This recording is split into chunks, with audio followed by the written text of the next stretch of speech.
So we've got ourselves to the next point, and that is the removal of the protein skimmer.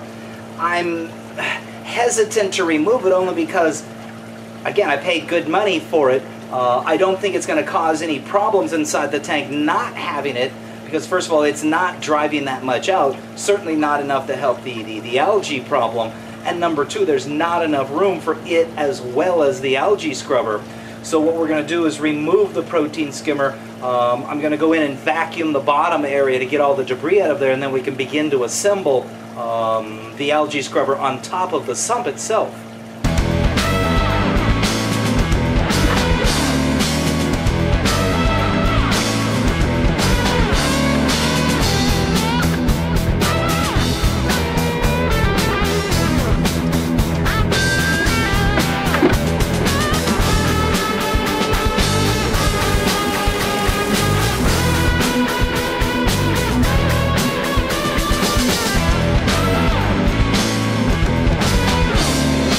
Now, as I mentioned, I've found that these pumps quite often, when they're left to operate or sit idle, the impeller, which is this item, you might call it the propeller, or the sump that it fits down into, quite often, once exposed to air for any lengthy period of time, will begin to swell and ultimately won't fit back together. And you either end up having to purchase a replacement impeller assembly, and this is a special one because it has the needle wheel on it, or a new pump, of which you have to trade out the impeller assembly that it comes with. So what we're going to do is clean this out as best as possible and try to decrease the odds that that's going to swell. Usually the swelling is a result of wear and tear in the plastic casing on the magnet end, exposing the magnet, and then once the magnet is exposed to air, it oxidizes and expands. This does have a bit of abrasion on the magnet sleeve, so I don't know whether that's going to work its way through or not. I suppose the best solution for the long-term storage of aquarium equipment is to disassemble and clean it thoroughly. You decide if it's best to reassemble or leave in a collective yet unassembled state. The only remaining issue is remembering how to reassemble it when the time comes. So the protein skimmer is now out, and with the sump open, you can see there's an abundance of silt as well as looks like activated carbon that probably leaked out of a bag at some point, sitting down in the bottom there. So it's now a good opportunity to go ahead and vacuum that out of the bottom. I'll use a 5-gallon bucket and a short length of tubing to create a siphon. The siphon will allow me to gently vacuum out the carbon granules as well as the loose silt which is collected at the bottom of the sump. By only removing the loose debris, I can still maintain an active biological filter as well as those cryptic sponge specimens we looked at earlier. And with the debris siphoned out of the sump, we can now place the algae scrubber on top of the sump to see how it fits. So there's the filter sitting or straddling across the top of the sump or wet-dry trickle filter. It could potentially sit there by itself, but I'm thinking it should have some support on this far end here. You can see that would be the downspout where the water will drain out of the unit. We'll have to set up a sump pump down here, and it'll feed that elbowed barb right there, which will drive that spray rod inside there. But the one thing we do want to keep in mind is access into the unit, because we have to, on a weekly basis, get in there and be able to retrieve that spray bar out of there easily. And then about every 3 months, we have to be able to remove those light fixtures to replace the bulbs.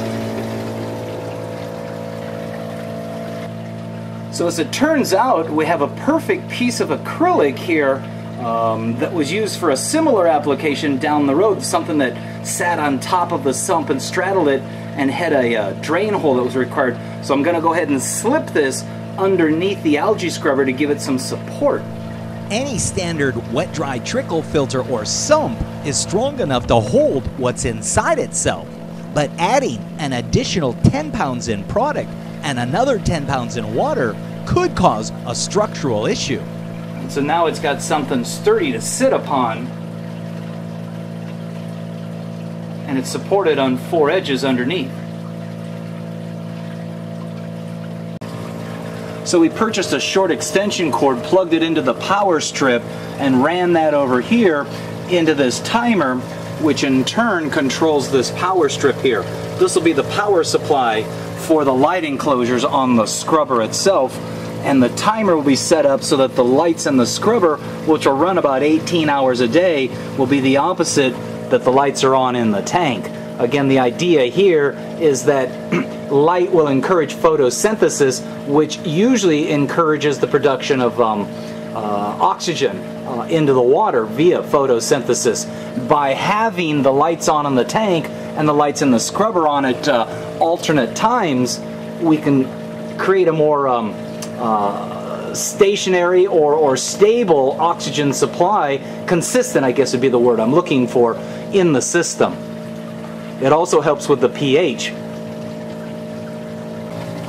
Okay, we've got the enclosures for the algae scrubber plugged into the power strip, which in turn is plugged into the timer. Let's go ahead and turn those on. And you can see that the algae scrubber is a long, narrow channel that's illuminated from 2 sides. And that a screen that hangs in the center will grow the algae upon it, and that's what's going to consume the nutrients in the system. And that's how it's going to sit on top of the filter. You can see I've added a downspout on the underside of the unit. That's the drain that'll take the water back into the sump.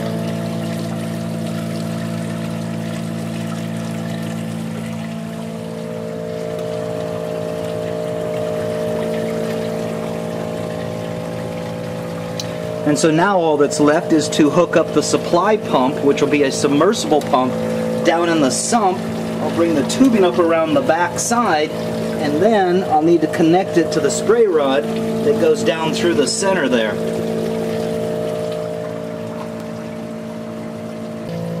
Okay, I've got my submersible water pump ready. It's a Rio 2500. Seems to be a strong enough pump to adequately drive the spray rod inside the scrubber. I've got the barbed fitting on the end of it to accept the tubing. What I'm going to do now is I have some tubing here that I'll attach to the end of it, and then I'm going to kind of thread that pump with the tubing on the end of it through the back side there and ultimately down into the sump. And that way I'll have some extra tubing that all I have to do is determine where I need to connect it to, and then I can cut it off from there. With one end of the tubing connected and clamped to the submersible water pump, I'll place it inside the sump and bring the tubing up and behind the algae scrubber. So there's our tubing passing through, and I think what we'll end up doing is creating a little bit of a loop here, and then we'll cut it off at this point and attach it right there. But before we can connect the tubing, I need to glue on the threaded elbow and hose barb fitting. I use the low-back version of PVC cement, and I always choose the clear version. Nothing looks worse than that sloppy blue stuff. Keep in mind, plumbing is art, and reef hobbyists enjoy looking in the cabinet as much as they do inside the tank. Let that dry for just a moment. And with the elbowed fitting secured, I can now glue in the barbed fitting and hose. Then, within minutes, I can plug in the submersible water pump and begin to operate the algae scrubber.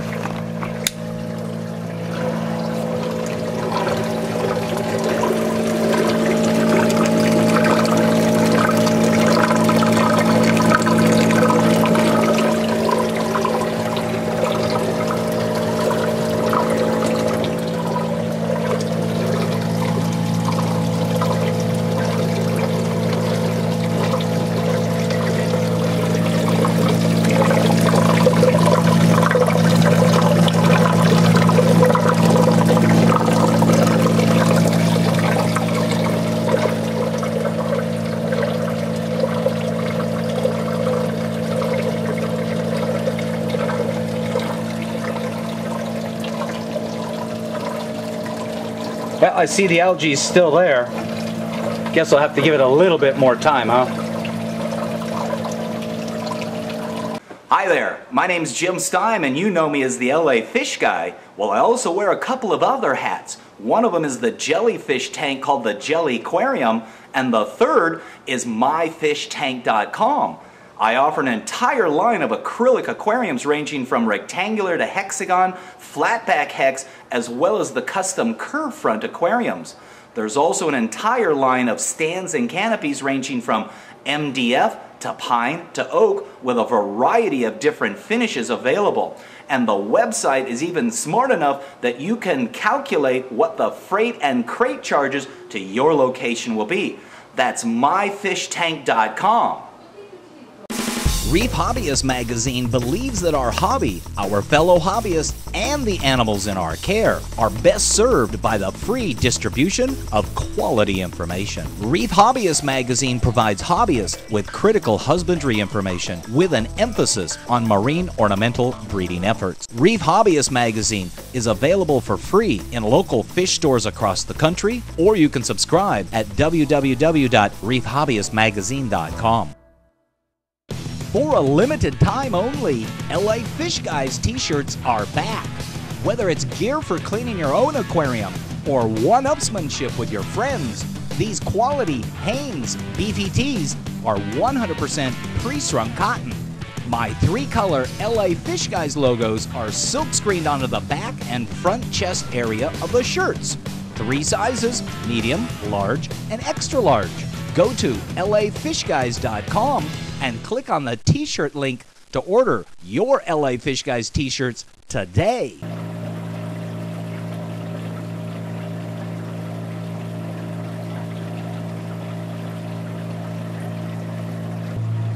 So in case you didn't recognize it, that's a patch of eggs that those Percula clownfish have laid. They laid them just the other day, and certainly within the same week following the addition of the Algae Scrubber. The point is that the Algae Scrubber did not encourage them to spawn and lay eggs. The point is the Algae Scrubber had really no effect to slow them down from the normal every 2-week laying of the eggs. I wanted to do 2 things today. One, we want to take a look at the Algae Scrubber. It's got a light coating of brown algae growing in there. No, it hasn't resolved the algae problem in the tank yet, and we don't expect it to within a week, but 30 to 60 days we do expect to see a pretty significant decrease in the algae growth in the tank.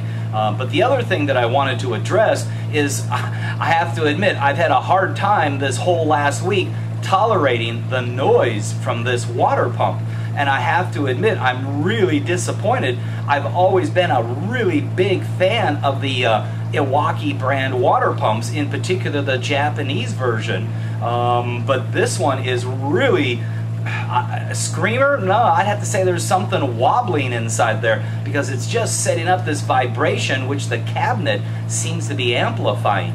Now, I considered removing the pump and changing the fittings to put some soft tubing in between it and the filter, but I thought to myself, I shouldn't have to modify my entire system to accommodate the water pump, and there really shouldn't be a need to dampen that water pump to begin with. Not to say that water pumps aren't going to have some kind of noise, but the other issue is, for me to modify the system, I would either have to move the refrigeration unit, which is in the garage on the other side of the wall from here, or add some additional tubing in there. And once again, I come back to the point where, why should I have to modify my entire filter system? I think what we will do, oh, and by the way, I've seen no reduction in the water temperature in the aquarium, so changing out to what I thought was a more effective water pump, or efficient water pump, really hasn't proven to do anything yet. So at this point, I think what I'm probably going to do is, I'll be going back to the wholesalers this coming week. I'll take that pump with me. Now, chances are the wholesaler's not going to take it back, because these water pump manufacturers, they want the opportunity to inspect the water pump themselves to make a determination whether there is a problem or if the consumer is just expecting too much from the pump. So that's what will probably happen, is I'll end up sending it back to those people. If that's the case, I'll give them the chance to make good on it, and I'll let you know in this episode what the result of that attempt is. But moving along, I still have that other original Velocity brand water pump, which was extremely quiet and seemed to generate the same kind of water flow. So I'm going to go ahead and put that back on the system at this point and not modify my entire aquarium system to accommodate the water pump. And so with the tug of the plug, the noisy water pump winds down. I'll make it a point to stand up and lift the two return lines up and out of the water to minimize the amount of water that back siphons into the sump. I'll now prepare my new, older, quieter water pump by wrapping the inlet and outlet threads with Teflon tape. And then, with the tug of the valve and the loosening of the union fitting, our old water pump should easily come right out. As I did previously, I'll also reuse the same inlet and outlet fittings off this pump by placing them back onto the original water pump. And with that Iwaki pump now removed and the Velocity pump in its place, we'll go ahead and plug this new pump in.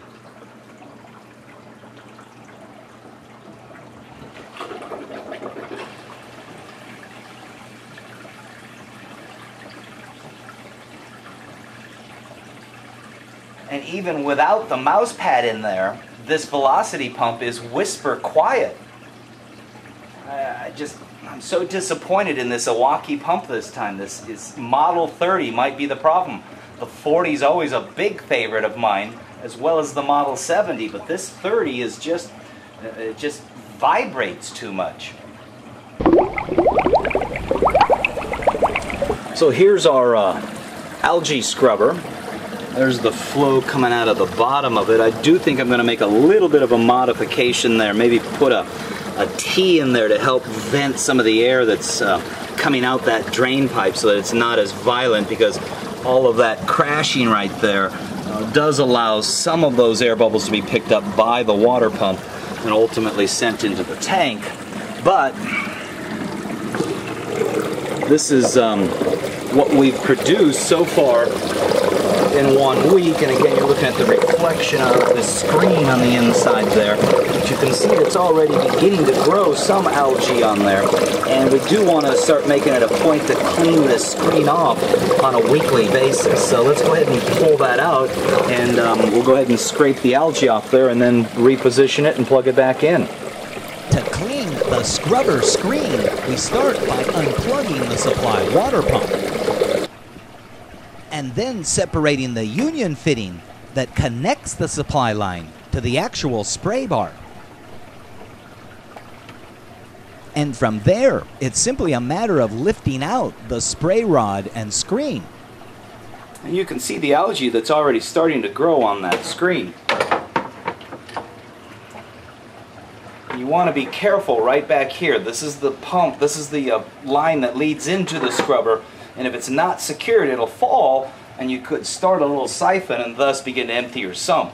So incorporate some place to secure this, and maybe the best place is just right there at the top of the scrubber so that it doesn't fall down, starting a siphon out of your sump and thus spilling water at the very least, possibly draining your sump.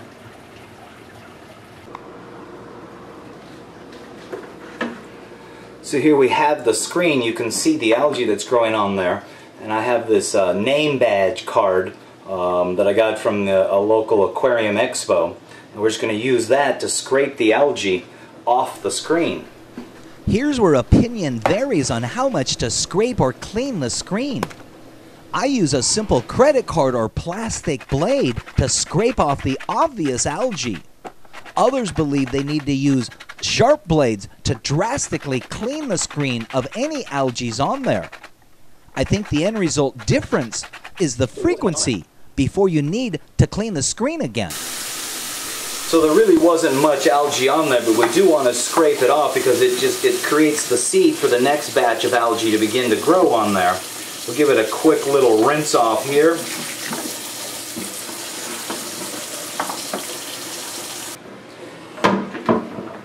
And of course want to take into consideration this being the kitchen sink. Want to make it clean.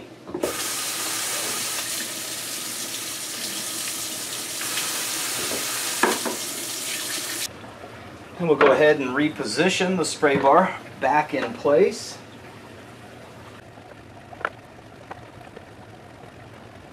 And we'll go ahead and plug it back in. Actually, I think before I plug it back in, I want to reach in there and take that downpipe coming out of the unit, and I want to cut it and put a little T in there to create a vent to, again, minimize some of the splashing that goes on inside there. Okay, you can see I've taken that piece and cut a little elbow or a T into it. We'll call it a vent so that it can exhaust some of the air coming out of here as opposed to all that bubbling down below the water's surface, creating extra turbulence in the system. So let's go ahead and put this back in and see if that solves our little bubble problem.